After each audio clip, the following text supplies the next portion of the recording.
My name is Caitlin. I'm 42 years old and I live in the suburbs of Minneapolis with my husband Brandon. On paper, I'm a full-time housewife.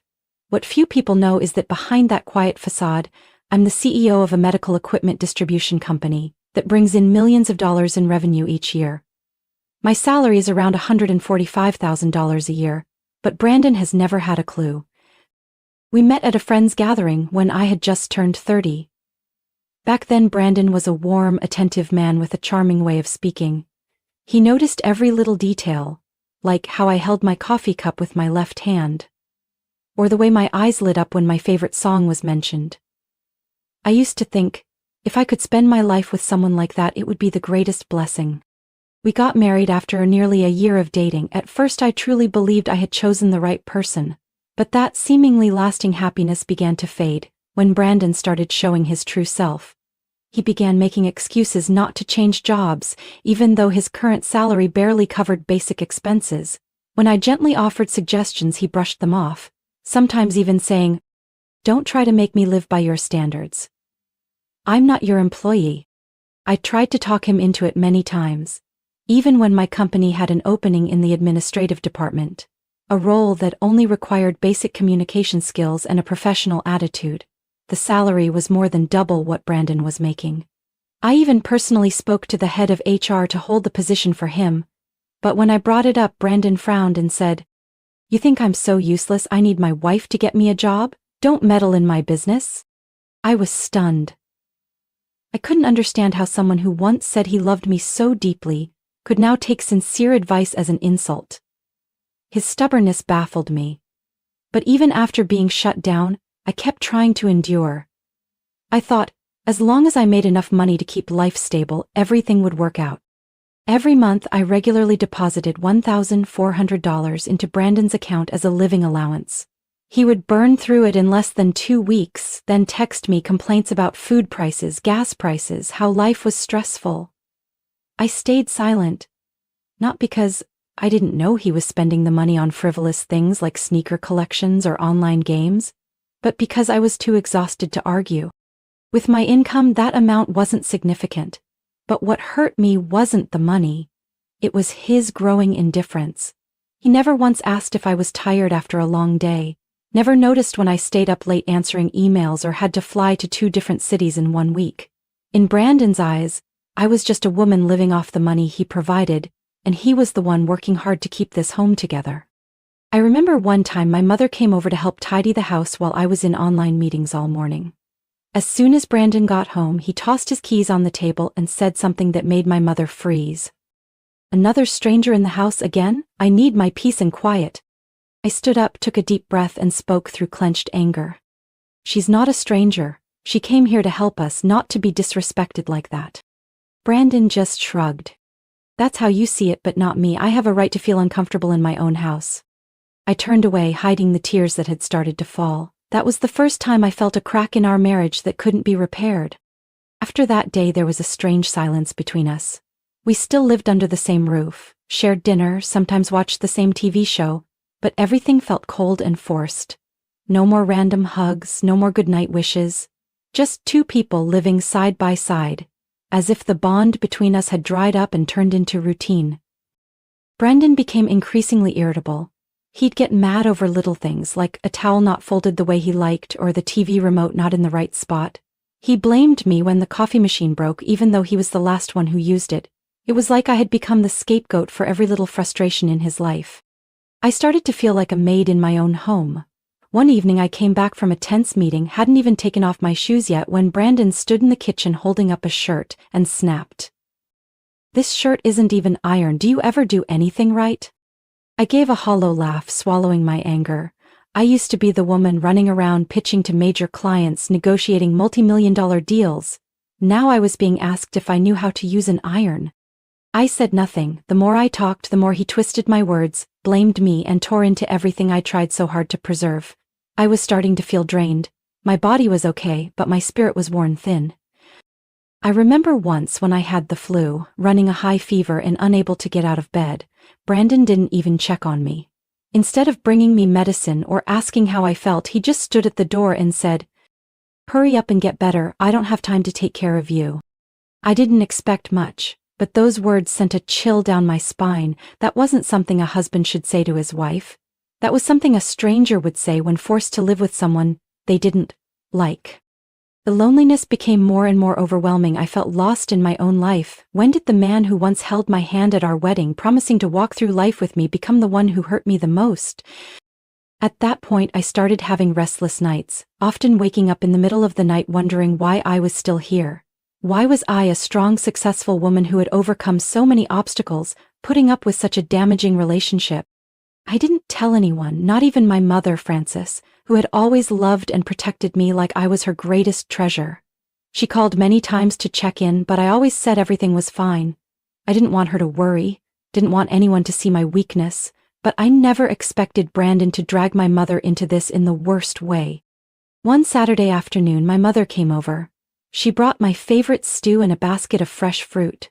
I was chatting with her when Brandon walked in. He took one look and sighed loudly, dropped his bag and muttered, "Again, there's always someone sitting around this house."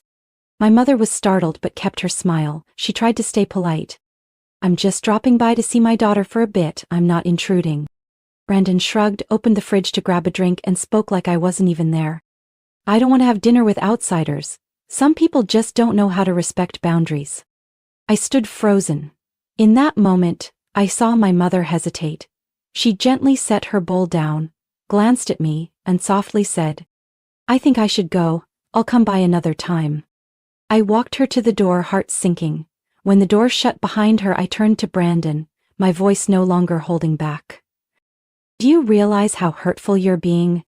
He looked at me, unfazed. "I'm just being honest. If you can't handle that, that's your problem." I stood still in the quiet kitchen for a long time. The house no longer felt warm. Everything I had built now felt like it was falling apart, piece by piece. At that moment, I had no idea that just a few weeks later, something major would happen and change everything. And in my most vulnerable moment, Brandon would show his true colors more clearly than ever. I don't remember exactly when I collapsed, only that the office lights dimmed and everything faded to black. When I opened my eyes, I was lying in a hospital bed in the emergency wing of Mayo Clinic, an IV in my arm and my head heavy, like I had just gone through a storm. The doctor said I had fainted due to prolonged exhaustion and needed further tests because some of my readings were unusual. I didn't think much of it at the time. I had always been strong, used to a fast-paced life, and figured I'd be fine after a few days of rest. But 2 days later, I was brought into a private room to hear the diagnosis. "We found a tumor in your pancreas," the doctor said, looking straight at me. "Fortunately, we caught it early, but you'll need to start treatment immediately. This won't be easy." I heard his voice, but everything else sounded muffled. The ground beneath me felt like it was slipping away. I wasn't afraid of the illness. I was afraid of facing it alone. That night, I texted Brandon, briefly saying I was in the hospital and needed to talk. He didn't reply. I called. His phone rang, then went to voicemail. Not a single message, not a word of concern. I began treatment without him by my side. The infusions drained my body. My taste buds faded and my hair started falling out. Every time I looked in the mirror, I saw a different woman. Frail, pale, but with eyes still burning with life. I kept fighting, not just for myself, but because I knew there was still something I hadn't let go of. I couldn't let Brandon walk out of my life that easily. He didn't deserve that. For 2 weeks, I fought alone in the hospital, without a single family member in sight. I lied to my mother, telling her I was on a business trip so she wouldn't worry. But then on a Thursday afternoon, Brandon showed up. I thought I was dreaming. He stood at the hospital room door, hands in his pockets, eyes cold. "You're here," I said softly, my voice hoarse from exhaustion. He didn't respond right away. He walked in, placed a folder on the bedside table, and spoke like he was negotiating a contract. "I've filed for divorce. The house and the car will be in my name. I think that's fair. As for you, I'm not even sure how long you'll be around." I stared at him, stunned. Something inside me shattered into pieces. Not because he was abandoning me. I'd already expected that. But because of the sheer coldness in every word. He didn't come to check on me. He came to claim what he thought he was entitled to, as if I was someone whose value was about to run out. I pressed my lips together, hiding every emotion. I didn't want him to see me weak. I nodded and said quietly, Take whatever you want, thank you for coming. Brendan paused, maybe surprised by how easily I agreed. He shrugged, turned away, and said one last thing. Not like you have a choice anyway. When the door clicked shut behind him, I didn't cry. Instead, a cold smile tugged at my lips.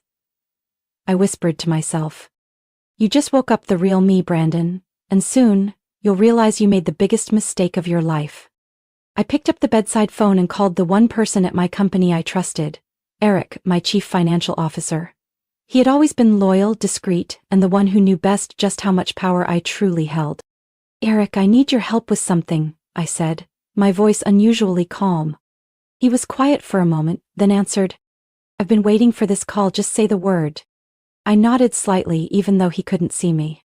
I lay still in that white hospital room, watching the soft sunlight filter through the curtains, strangely at peace. Maybe because I had finally decided to let Brandon go. But not the way he thought. He wanted to discard me at my weakest? Fine. But in that moment I realized I wasn't the one who needed to be set free, it was him. From the life I'd carried on my back. A life he never even knew I built. 3 days after that cold hospital visit, Eric came to see me. No flowers, no sweets. Just a leather briefcase containing everything I needed. He set it on the table and asked gently, Are you sure you want to go through with this plan? I looked straight at him, my gaze unwavering. Yes, and I want everything to start tomorrow. Eric understood. He was the only one in the company who knew I had used my mother's name as the legal representative to keep my identity hidden. I'd always wanted to live modestly, never letting Brandon know I was the one behind the major contracts his company depended on. Looking back, maybe I had been too kind. The next morning I signed a short letter terminating the supply agreement between my company and Vitaltech, where Brandon worked in logistics. That contract made up over 60% of Vitaltech's revenue last quarter, and I was the one who had approved it after a pitch, led by Brandon nearly a year ago. I remembered clearly how excited he was, boasting that it was thanks to him that the company had secured a deal with a major partner, without ever realizing that major partner was sitting just one bedroom wall away. The termination letter was sent out at 8 a.m. Monday. By 3 p.m. I received a call from the CEO of Vitaltech, Mr. Peterson. He kept it brief. We're quite surprised. If possible, we'd like to know the reason. I replied, calm but firm. I've been made aware that one of your employees has demonstrated inappropriate behavior, disrespect toward female colleagues, and signs of misusing company assets. As a major partner, I cannot condone that. There was a pause before he asked, What's the name of that employee? I answered simply, Brandon Scott.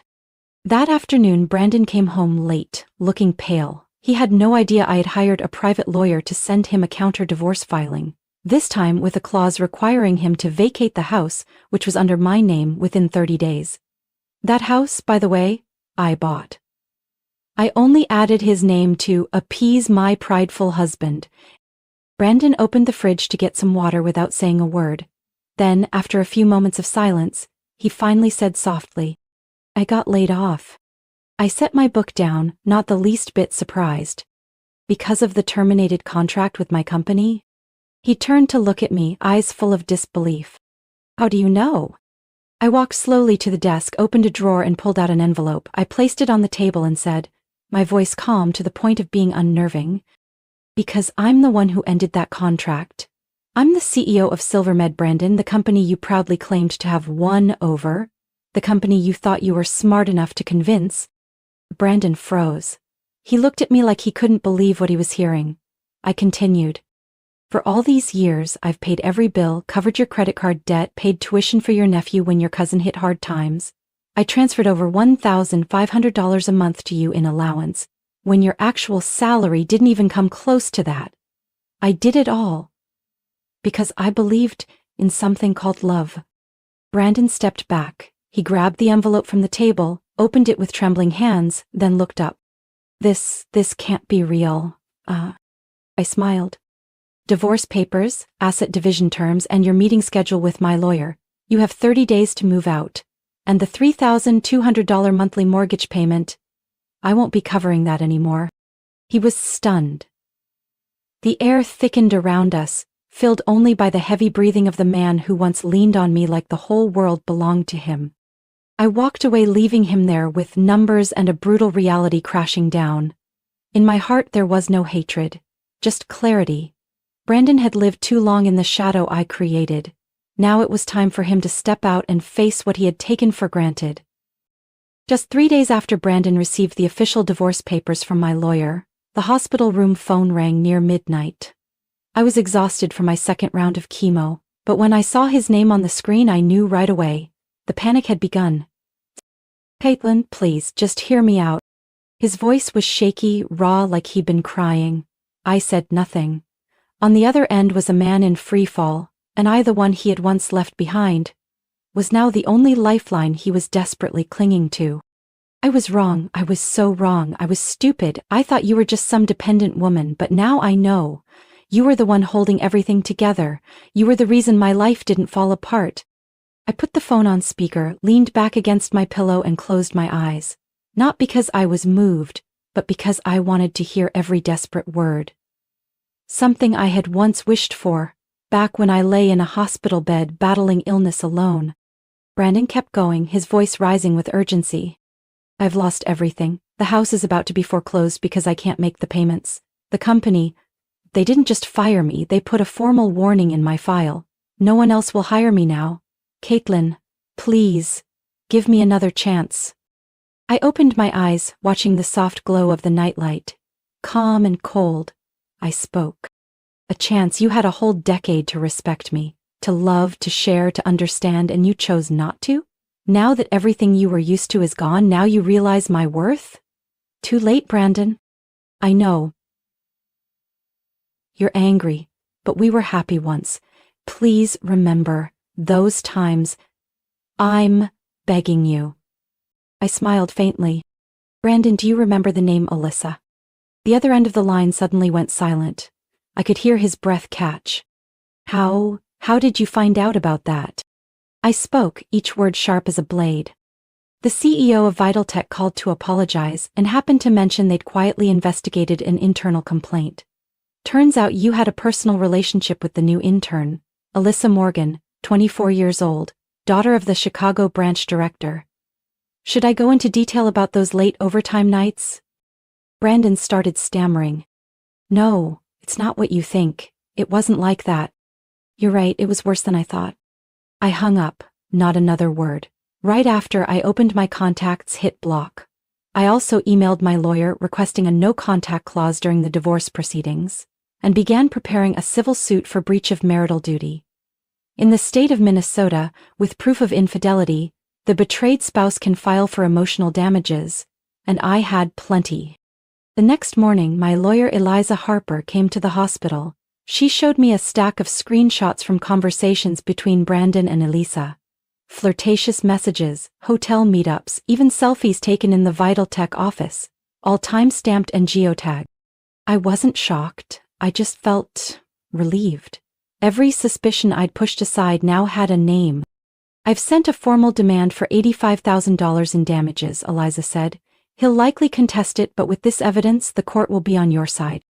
I nodded, not because I needed the money, but because I needed my dignity placed where it belonged. A week later, I was discharged temporarily for at-home monitoring. During that time, Brandon tried to contact me through emails, social media, even showed up at my company's office. Not knowing security, had already been instructed not to let him anywhere near. Every attempt to win me back only confirmed one thing. Brandon didn't love me, he just didn't know how to live without me. I started rewriting my financial plans, this time with no more husband's living expenses category. I also approved Eric to hand over the COO role to a new hire so I could step back, slow down, and finally enjoy some peace. And when I stood on the balcony of my new home, the one I moved into after leaving the old house full of memories and pain, I closed my eyes and felt the cool breeze brushing through the short new hair that had begun to grow after treatment. I didn't need a man to feel worthy. I just needed myself, strong, clear-headed, and never again letting anyone else define my life. Rumors of Brandon's downfall spread like wildfire in the local business community. Vitaltech cut the contract and his termination file was quietly circulated to partner companies and industry contacts. Soon enough, Brandon became the name everyone wanted to avoid. A logistics employee caught in a scandal, and facing legal consequences for breach of marital duty. With no home to return to, Brandon moved in temporarily with an old friend in a cheap apartment complex in Brooklyn Park. A few weeks later, I heard he sold the car he once proudly called his symbol of freedom. Part of the money went toward paying off credit card debt, the same cards he had used so freely to buy gaming gear and lavish meals. No one wanted to hire someone with a stain on their record and no practical skills. Eventually, he had to accept a job on the night shift at a delivery center, where the meager paycheck wasn't enough to cover monthly bills. Calls from collection agencies started piling up. His small apartment echoed with the sound of late-night phone rings. Not from loved ones, but from places chasing unpaid debts. As for Alyssa, the young woman who once laughed with Brandon after hours, she vanished from social media just days after the scandal broke. I didn't know what happened to her until Eliza, my lawyer, told me her family had agreed to settle part of the damages privately to avoid public litigation.